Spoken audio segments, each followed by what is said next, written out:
Okay, well, is it true, Terry, that you were once upon a time the drum technician for John Bonham of Led Zeppelin? John Bonham, Bonzo from Led Zeppelin. The big orange Vista-like kit, I actually sold that to him. It wasn't a hard sell. He came in, I said, do you want it? He says, yeah. And it was about a 30-second sale. And then we started supplying stuff for the band. And then it came about that he said to me one day, he says, look, I've used these rosewood beaters and I'm forever going through a kick drum with difficulty in the middle of a gig. He says, we put gaff on, we've done all sorts. We can't, not go through the kick drum. So I went away and I designed up this patch, which I called a hot bullet. I gave it to him and he loved it. And he couldn't go through it. He was there, he's a big man and a big pedal, and he tried, he just couldn't get through this. They were getting ready for a tour for America, and he says, okay, I want 200 of those bullets. And I said, when do you want them by? He says, the airplane is leaving with all the equipment tomorrow afternoon, Heathrow. Can you get everything down from there? I said, yes, of course. And then when he left, I thought, how am I going to do it?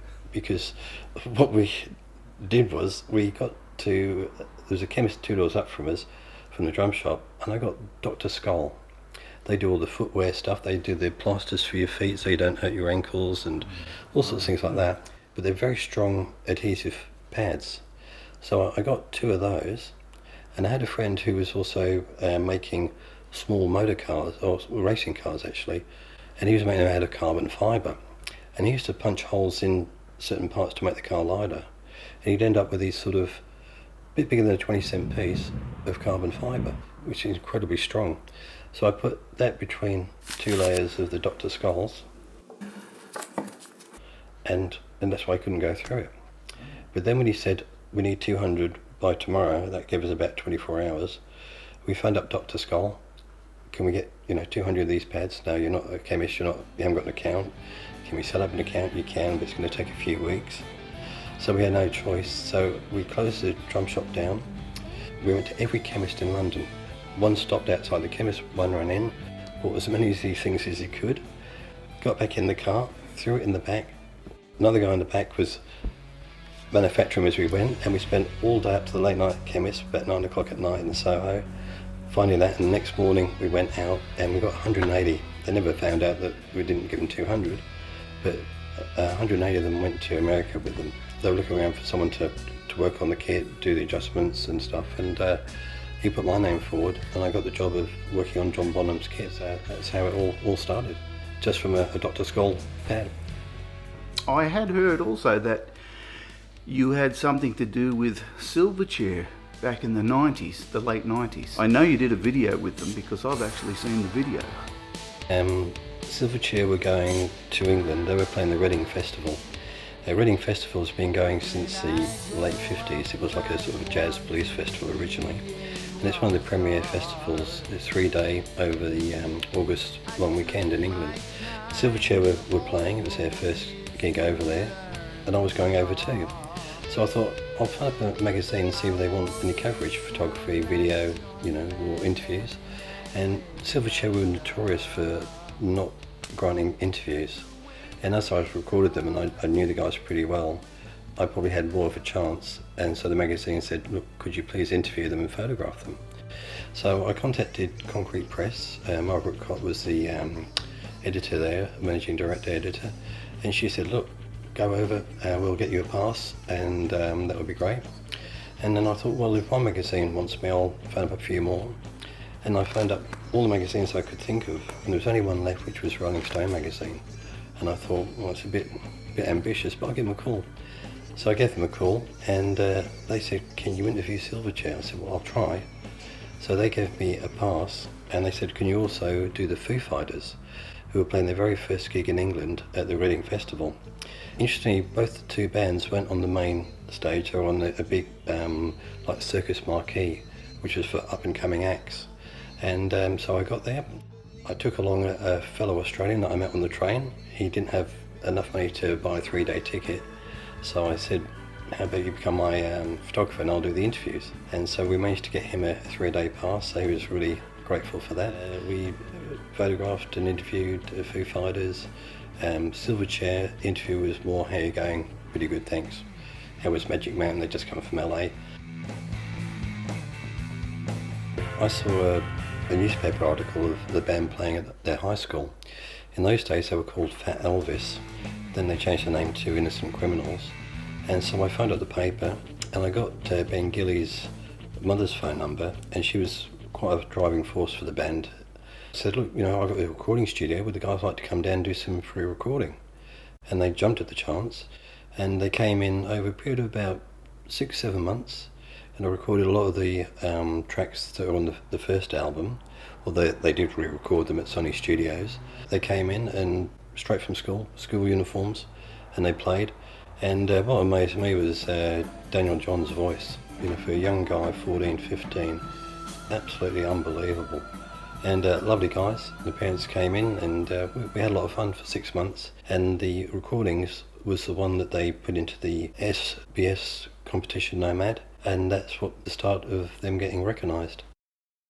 I had access to all areas, so I could be in the press tent at the back, the enclosure where they had the bars and food for the artists. I'd also go up on the mixing tower and photograph from there. And I'd come down from the mixing tower. I was filming, and I had like an aluminium case for the cameras, and I stood on top of that so I could be a little bit above the crowd, 'cause I'm not that tall. And I was taking shots above the heads of the crowd, you know, atmosphere shots. And something happened in the mosh pit. A bit of a fight broke out, and everyone started to move back.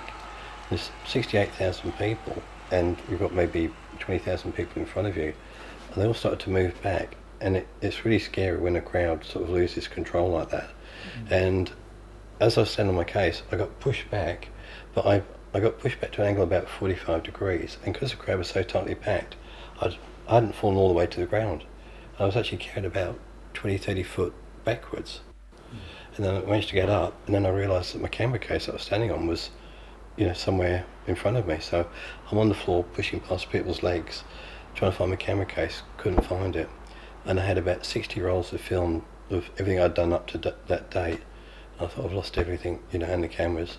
The Australian guy that I managed to get a pass for, he saw me fall over. He happened to be sort of near that area, and he dived for my case. And I thought, I've lost it. And next thing I see his hand go up above all the crowd, my case, and then his face. One kind deed was returned with another kind deed. Otherwise, I would have lost everything.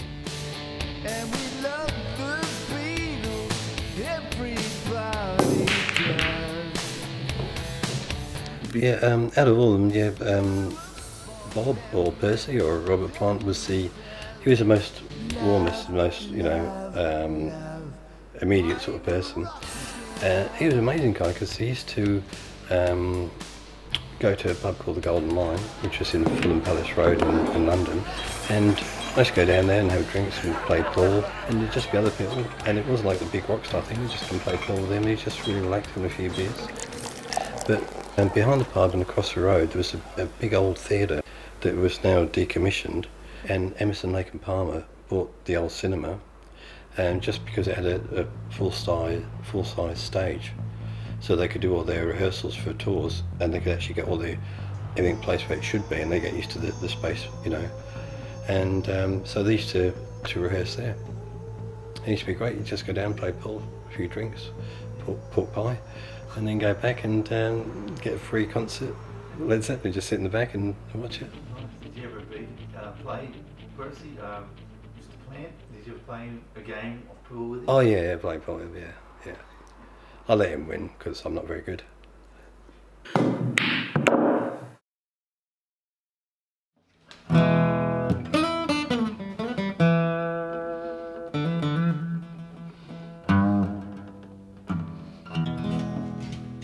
I think it might have been late 2019. Now, if I go back a little bit further, Terry invited me to assist in a film shoot. I said, yeah, sure. Yeah, I'm there. Professor, let me go! No!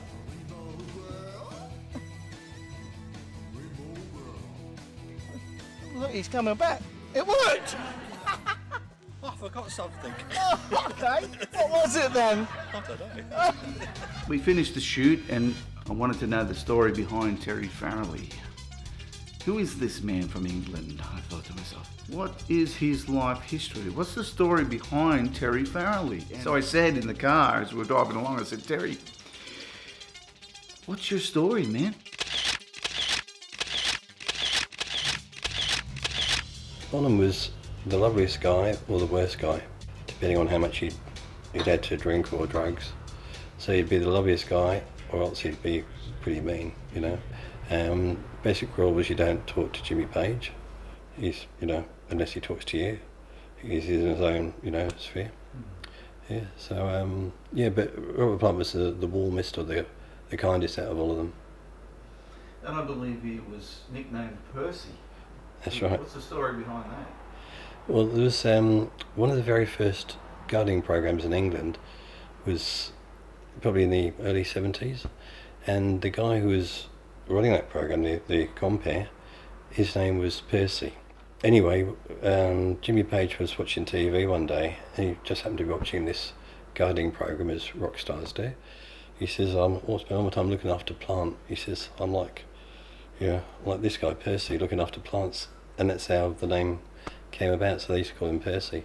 Sort of internally, you know, externally, I don't know whether they ever got out or not. With filming, I got given a lovely video camera that I used when I went to England to film Silverchair and a few of the other bands, and that's what got me into it.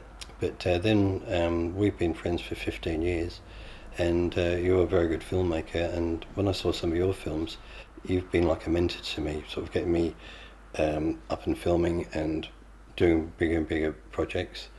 But yeah, with the films, basically started off doing some short films. We've just completed our first feature film, Miller's Forest. We started filming in 2019 when we were filming at Miller's Forest, and we've got some very good actors in there, and probably about up to 42 actors are in that whole film. And then COVID hit, and then we just had to sort of shut down production. Some of our actors have got lower immune systems, so we didn't want to put them at any risk whatsoever. And we were already running about 4 months behind schedule when COVID hit, and then we actually closed down production for about 6 months. And since March to now, which is December, we've only done 1 day of filming on that. But we've only got 2 more days filming, and we can wrap the whole film up. We said it would be a 20-day shoot, and we've done 18 days, so we're almost there. We're really looking forward to getting that film finished. It is indeed a pleasure to finally get this interview with you. Terry, please share your story. I was born in England in a town called Hitchin, but I lived in a town called Stevenage. And basically after the war, a lot of London had been bombed out, and it was going to take so much to rebuild all the infrastructure. So they came up with a brilliant idea of setting up a whole new town, and the town had cycleways because not everyone had cars or even motorbikes in those days, because it was still rationing in the 50s when the town was built. So it was really interesting. It was a social experiment to see whether you could bring people from all over and make a brand new town that didn't have 100 years of history like most English towns do. Then I moved down to London when I was about 18, 19. I joined a band down in London. We used to do lots of gigs up and down the M1, and we used to go up to Glasgow and out to Wales and all over. Unfortunately, we used to have a fairly beat up old van, and we used to sit in the back of this van. It was a Common, that was the make of the van. And we used to sit in the back. They used to close the doors and wedge us in against all the equipment. We drive sort of 8 to 10 hours up to Glasgow to play. A lot of people ask me about the band, and I say, well, the band, we were on TV, we were on vinyl, we were on radio, we were on drugs. No, that's not true. We were never on TV. It was fun days, so it was great. And with the Comma, it was the second-hand van that we bought, and it was always breaking down, so we used to say, the Comma's come to a full stop. I'm a rock star.